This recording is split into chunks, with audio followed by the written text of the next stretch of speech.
నేటి బంధాల్లో బలం ఎంతుందో చూద్దాం.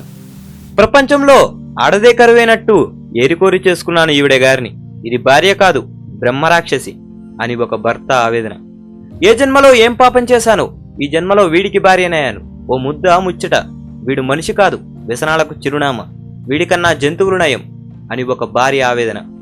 ప్రపంచంలోనే స్నేహం చాలా గొప్పది, కానీ నాతో స్నేహం చేసిన వారందరూ నన్ను అవసరానికి వాడుకొని అవసరం తీరాక ముఖం చాటేశారు. స్నేహం అన్న మాట వింటేనే కంపరం పుడుతుంది అని ఒక స్నేహితుడి ఆవేదన. మధురమైనది అమరమైనది ప్రేమ. అలాంటి ప్రేమ పేరు చెప్పి నన్ను మోసం చేసి నా జీవితాన్ని సర్వనాశనం చేసి జీవితాంతం నాకు మనోవేదనను మిగిల్చి తన సంతోషం తాను వెతుక్కొని వెళ్ళిపోయాడు.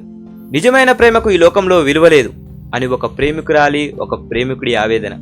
నిజం చెప్పాలంటే ఒక మనిషి తన జీవిత కాలంలో సగం సమస్యలు ఈ ప్రపంచంలో అవసరం కోసం ఎదుటివారిని మోసం చేసిన వారి కన్నా తమ వారి మీదున్న హక్కుతో తమను తాము మోసగించుకునే వారే ఎక్కువ.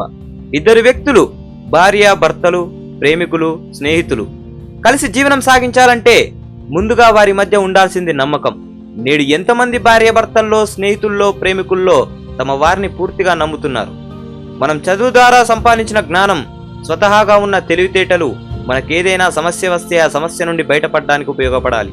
దురదృష్టం ఏమిటంటే మనకున్న జ్ఞానంతో తెలివితో సమస్యలను తెంపుకోవడం కన్నా తెచ్చుకోవడమే ఎక్కువైపోతుంది.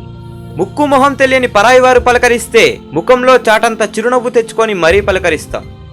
వారి తరపు నుండి మనకు ఏదైనా కష్టమో నష్టమో కలిగినా క్షమించేసి వారి దృష్టిలో చాలా మంచి వాళ్ళమైపోవడానికి ప్రయత్నిస్తాం. జీవితాంతం కలిసి ఉండాల్సిన వారితో మాత్రం ఒక నియంతలా ప్రవర్తిస్తుంటాం. మన వారి దగ్గరికి వచ్చేసరికి ఎక్కలేని రాక్షసత్వం బయటకొచ్చి విలియతాండవం చేస్తుంటుంది. అసలు మనసు విప్పి మాట్లాడం. పరాయి వారికిచ్చే ప్రాధాన్యతలో 10వ వంతు ప్రాధాన్యత మనవారికిచ్చినా బంధాలు బలపడవా?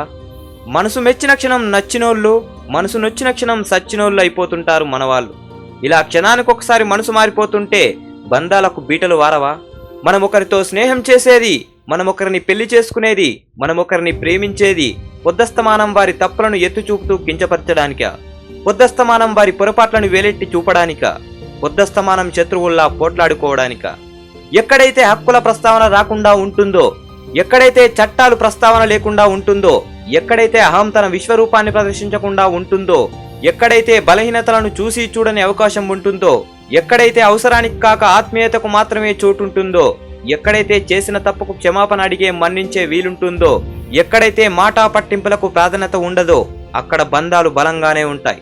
అక్కడ మనుషులతో పాటు మనసులు కూడా మాట్లాడుతాయి. తప్పు చేయని సత్య హరిశ్చంద్రులే కావాలంటే గృహాల్లో దొరకరు, వేరే గ్రహాల్లో వెతుక్కోవాల్సిందే. పొరపాట్లు చేయని వారు కావాలంటే సమాజంలో దొరకరు, సమాధుల్లో వెతుక్కోవాల్సిందే. ఆలోచించండి మిత్రమా. జై హింద్.